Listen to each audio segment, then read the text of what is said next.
अगर आपने इस वीडियो को खोला है तो एक चीज तो कंफर्म है कि आपको स्कॉलरशिप चाहिए, बट उसके लिए आपको इस चैनल को सब्सक्राइब करना पड़ेगा, क्योंकि इस चैनल के काफी सारे स्टूडेंट्स को मल्टीपल स्कॉलरशिप्स मिल रही है, वो भी काफी अच्छे अमाउंट की। ये आप इस वीडियो में देख सकते हो और कम्युनिटी पोस्ट पे भी चेक कर सकते हो। So hey everyone, welcome back to your own channel career maze. आज इस वीडियो में हम बात करने वाले हैं रिलायंस एप्टीट्यूड टेस्ट के अपडेट के बारे में, आपके कुछ डाउट्स के बारे में, and most importantly aptitude test के उन टॉपिक्स की जिनसे क्वेश्चन आने कंफर्म है एंड आपको उनमें प्रॉब्लम आ रही है। So now let's start with our first section of this video, that is the update. तो अपडेट ये है कि पहले रिलायंस फाउंडेशन स्कॉलरशिप में अप्लाई करने की लास्ट डेट 6 अक्टूबर थी और अब वो डेट एक्सटेंड करके 15 अक्टूबर कर दी गई है। तो अगर आपने अभी तक इसमें अप्लाई नहीं किया है या फिर आप किसी डिलेमा में हो तो उस डिलेमा को छोड़ो और इसमें जितनी जल्दी हो सकता है अप्लाई करो। आपको एक और अपॉर्चुनिटी मिल रही है, आपको किस्मत एक और मौका दे रही है। बहुत ही अच्छी स्कॉलरशिप है।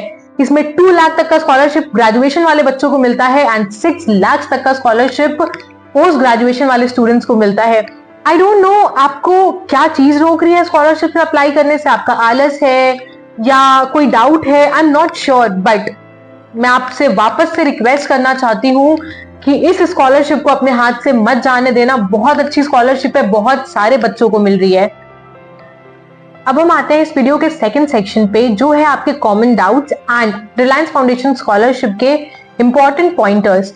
तो नंबर 1 डाउट जो बहुत कॉमन आ रहा है, मैंने काफी सारे स्टूडेंट्स को रिप्लाई भी किया है कमेंट्स में कि दी क्या हम मोबाइल या फिर टैबलेट पे ये टेस्ट दे सकते हैं? तो बेटा बिल्कुल भी नहीं, आप मोबाइल या टैबलेट का यूज नहीं कर सकते। आप एप्लीकेशन फॉर्म फिल करने के लिए यूज कर सकते हो, बट टेस्ट के लिए आपको लैपटॉप या फिर डेस्कटॉप का ही यूज करना होगा, क्योंकि मेटल करके एक सॉफ्टवेयर पे आपको टेस्ट देना होता है, वो फोन या फिर टैबलेट पे एक्सेसिबल नहीं होता। सेकंड कॉमन डाउट है कि क्या हम इसमें कैलकुलेटर का यूज कर सकते हैं?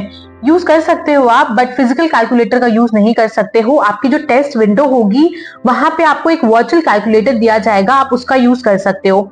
थर्ड डाउट ये आता है कि ये टेस्ट जो है वो ऑनलाइन होगा या फिर ऑफलाइन होगा।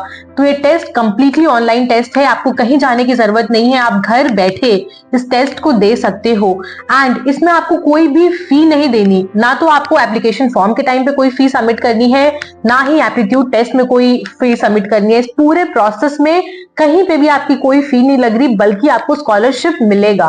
ध्यान रखना इस टेस्ट में कोई भी माइनस मार्किंग नहीं है, तो सारे क्वेश्चंस अटेम्प्ट करके जरूर आना।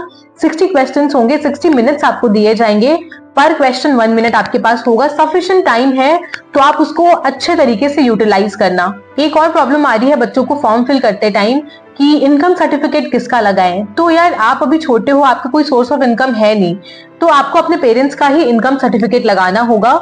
डॉक्यूमेंट्स वाले सेक्शन में देखोगे आप अगर इस वीडियो में, तो मैंने डिस्क्राइब कर रखा है कि कौन कौन से आप सर्टिफिकेट्स लगा सकते हो। उनमें से कोई भी एक सर्टिफिकेट जो भी आपके पास इजिली अवेलेबल हो वो आप इसमें लगा सकते हो। एक और इम्पॉर्टेंट पॉइंट है कि इस स्कॉलरशिप के साथ आप किसी और स्कॉलरशिप में भी अप्लाई कर सकते हो। इन लोगों ने ऐसा कोई बाउंड नहीं कर रखा कि अगर आपने इसमें अप्लाई किया है तो बाकी किसी और स्कॉलरशिप में अप्लाई नहीं कर पाओगे।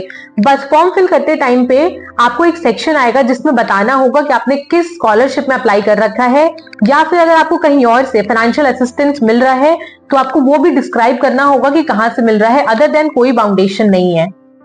आई होप आपको इन दोनों सेक्शंस पे क्लैरिटी मिली हो, बट अगर आपको और भी कोई डाउट आता है तो आप कमेंट सेक्शन में हमसे पूछ सकते हो। अब हम आते हैं इस वीडियो के थर्ड सेक्शन पे, जिसमें हम एप्टीट्यूड टेस्ट से रिलेटेड इंपॉर्टेंट टॉपिक्स देखेंगे एंड उनके कुछ क्वेश्चंस प्रैक्टिस करेंगे।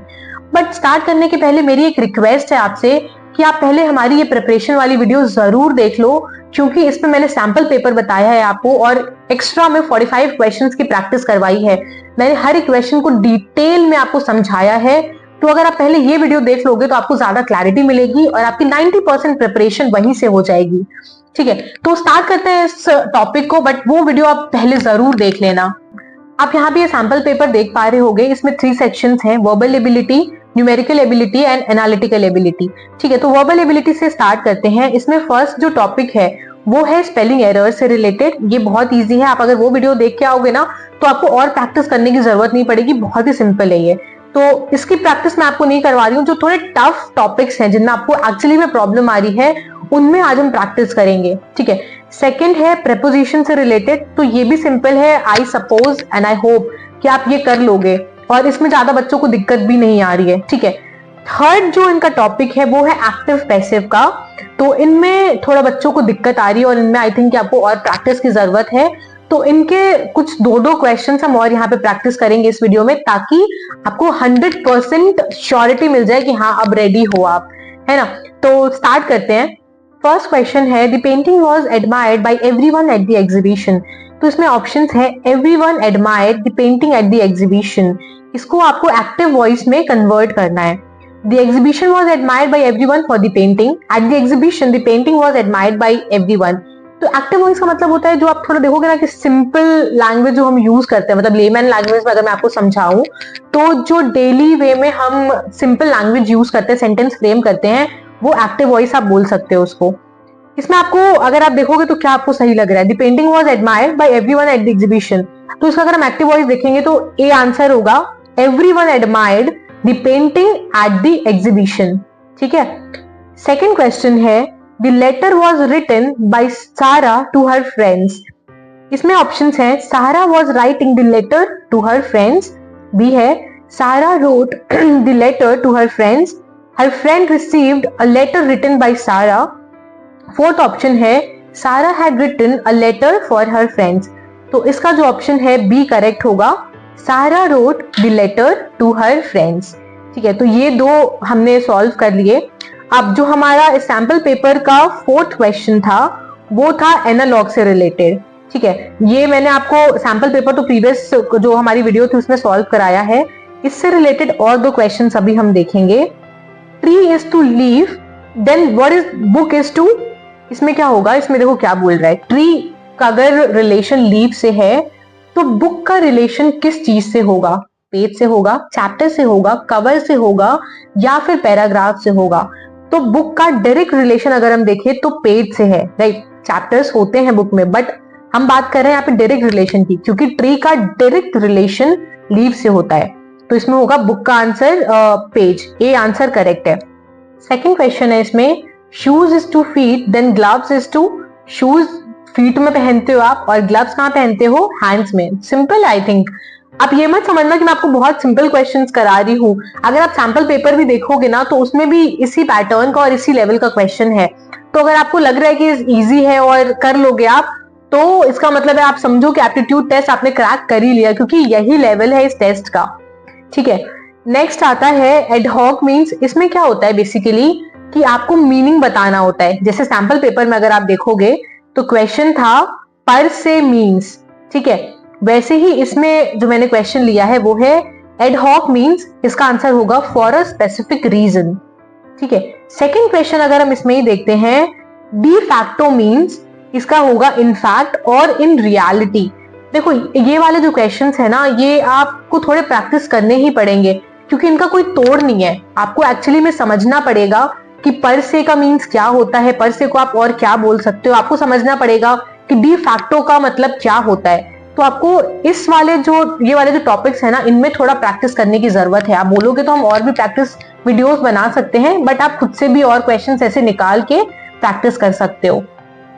स्विच करते हैं अब नेक्स्ट सेक्शन पे, विच इज एनालिटिकल एबिलिटी, ठीक है। तो इसमें आप देखोगे अगर तो फर्स्ट टॉपिक था camphor is written as this and wire is written as this, then what is the code for warrior. तो ये इसके 3 क्वेश्चंस मैंने आपको प्रीवियस वीडियो में एक्सप्लेन किए हैं, बहुत ही प्यार से, बहुत ही अच्छी तरीके से। तो अगर आप वो देख लोगे ना तो मुझे नहीं लगता कि आपको और प्रैक्टिस करने की जरूरत होगी, बहुत ही सिंपल होते हैं। आपको बेसिकली मैच करना होता है कि जैसे कैम्फर में ए की जगह पे क्या है, 2 है, वायर में भी आई की जगह पे क्या है, तो उस अकॉर्डिंग आप वॉरियर में यहाँ पे नंबर्स मैच कर सकते हो, ठीक है। तो ये क्वेश्चंस आप चाहो तो और लगा लो, वरना प्रीवियस वीडियो देख के आपका काम चल जाएगा। नेक्स्ट टॉपिक है, in the following question there is some relationship between the two given numeric terms on the left side of this and the same relationship holds between two terms to its right। इसमें ये बोल रहा है कि 2 का relationship जो 8 के साथ है वही रिलेशनशिप 4 का होगा इस ऑप्शन में से किसी एक नंबर के साथ। तो इसके लिए पहले हमें फाइंड करना होगा 2 का रिश्ता 8 के साथ। तो देखते हैं 2 का अगर हम क्यूब करते हैं 2 इंटू 2 इंटू 2 तो क्या आ जाएगा 8, है ना। तो ये हमें पता चल गया कि 2 का क्यूब है 8। वैसे ही हम क्या करेंगे 4 का अगर क्यूब करते हैं 4 इंटू 4 इंटू 4 तो क्या आ जाएगा 64। तो आंसर हमारा होगा सी। नेक्स्ट क्वेश्चन है कि 6 का रिलेशनशिप 36 के साथ क्या है, वही रिलेशनशिप 7 का होगा इन ऑप्शंस में से किसी एक नंबर के साथ। तो 36 क्या है, स्क्वायर रूट है 6 का। 6 इंटू 6 अगर आप करोगे तो 36 आएगा। वैसे ही 7 का स्क्वायर रूट कर दोगे तो आ जाएगा 49। 7 7 जा 49। सिंपल था ना। नेक्स्ट टॉपिक की बात करते हैं जिसमें ये बोल रहा है which number will complete the series if filled in the blank space. तो एक सीरीज दिया हुआ है और एक ब्लैंक स्पेस है लास्ट में, तो आपको फाइंड करना है कि उस ब्लैंक स्पेस में आप इस ऑप्शन में से क्या फिट करोगे तो ये सीरीज कंप्लीट हो जाएगी। ठीक है, 2 4 7 11 है, तो 2 में अगर हम 2 ऐड करते हैं तो 4 हो जाएगा। 4 में अगर हम 3 ऐड करते हैं तो 7 हो जाएगा। 7 में अगर हम 4 ऐड करते हैं तो 11 हो जाएगा। और 11 में क्या ऐड करेंगे बताओ, अब 5 ऐड करेंगे है ना। तो 11 में अगर हम 5 ऐड करते हैं तो क्या आ जाएगा 16। तो करेक्ट आंसर क्या होगा इसका, सी ऑप्शन। इसी का एक और क्वेश्चन देख लेते हैं, ये ना थोड़ा सा ट्रिकी है तो ध्यान से समझना। तो देखो सीरीज क्या है 1 1 2 3 5, फिर ब्लैंक स्पेस है, इसको हमें फिल करना है। तो क्या कर रहे हैं हम यहाँ पे 1 + 1 करेंगे तो क्या आएगा 2 आएगा। 1 + 2 करेंगे तो क्या आएगा 3 आएगा। हम यहाँ पे क्या कर रहे हैं कि जो प्रीसीडिंग नंबर है उससे नेक्स्ट नंबर को प्लस कर रहे हैं। 1 में हमने 1 प्लस किया तो 2 आ गया, फिर 1 में हमने 2 प्लस किया तो 3 आ गया। अब हम 2 में 3 प्लस करेंगे तो क्या आएगा 5 आएगा। देख रहे हो सीरीज बनती जा रही है। हमने क्या किया 2 में 3 प्लस किया तो 5 आ गया। अब 3 में 5 प्लस करेंगे तो क्या आएगा 8 आएगा। अब देखो क्या ऑप्शन में 8 दिया हुआ है। तो क्या हुआ हमारा बी आंसर इसका करेक्ट ऑप्शन हुआ। नेक्स्ट टॉपिक में हमें कुछ पेयर्स दिए हुए हैं, तो हमें फाइंड आउट करना है इनमें से कौन सा ऐसा पेयर है जो बाकी पेयर से सिमिलर नहीं है। ठीक है, तो देखते हैं first question. 144 is to 12, 256 is to 16, 324 is to 18 and 400 is to 30। तो यहाँ पे अगर आप देखोगे तो 12 का स्क्वायर रूट होता है 144, 16 का 256, 18 का 324, बट 30 का जो स्क्वायर रूट 400 दिया हुआ है इन्होंने वो नहीं होता है, 900 होता है। तो हमारा आंसर डी सही होगा। सेकेंड क्वेश्चन भी इसी पैटर्न पे बेस्ड है। 64 is to 8, 81 is to 9, 100 is to 10 and 121 is to 12। यहाँ पे अगर आप देखोगे तो 8 का स्क्वायर रूट क्या है 64 है, 9 का स्क्वायर रूट क्या है 81 है, 10 का स्क्वायर रूट क्या होता है 10 10 जा 100, बट 12 12 जा 121 नहीं होता है, तो उसका भी हमारा डी आंसर करेक्ट होगा। अब मूव करते हैं नेक्स्ट टॉपिक पे जो है रिलेशनशिप वाला। इसमें जनरली बच्चों को प्रॉब्लम आती है, तो इसके भी हम 2 क्वेश्चंस आज सॉल्व करेंगे। फर्स्ट क्वेश्चन है A is the sister of B, B is the mother of C and C is the father of D. How is A related to D? इसमें ऑप्शंस हैं आंट, ग्रैंडमदर, मदर या फिर cousin. तो अब मैं आपको explanation बताती हूँ, ध्यान से सुनना। ठीक है, देखो क्या बोल रहा है। A is the sister of B, A और B बहनें हैं। B is the mother of C। अब क्या बोल रहा है कि A B बहनें हैं, B का जो बेटा है वो क्या है C है, और C का बेटा कौन है D है। तो D का रिलेशनशिप अगर हम B से देखें तो क्या हुआ ग्रैंड मदर का हुआ, क्योंकि B का बेटा C, C का बेटा D, तो B ग्रैंड मदर हुई। अब क्या बोल रहा है how is A related to D। अगर B D की ग्रैंड मदर है तो ग्रैंड मदर की बहन को हम क्या बोलते हैं मासी, मतलब मासी दादी बोल लो, मासी बोल लो। तो बेसिकली इंग्लिश में हम क्या बोलेंगे आंट। ग्रैंड मदर है नहीं, मदर है नहीं, कजन है नहीं, क्या बोलते हैं हम आंट। तो आंसर हमारा होगा ए।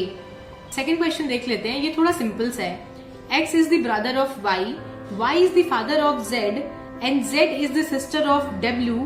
How is Y related to W? Options हैं अंकल, फादर, ब्रदर या फिर कजन। तो ध्यान से सुनो।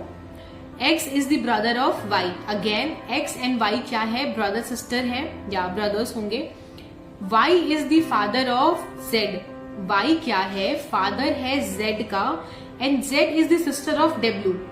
Z किसकी बहन है, W की, मतलब कि W और Z भाई बहन है। W और Z क्या हुए, भाई बहन हुए। और Z का फादर अगर Y है तो W का फादर कौन होगा, बताओ बताओ, Y होगा। तो सिंपल सी बात है कि W और Y का जो रिलेशनशिप है वो पापा और बेटे का है, तो इसका आंसर होगा B, that is father. Simple था ना।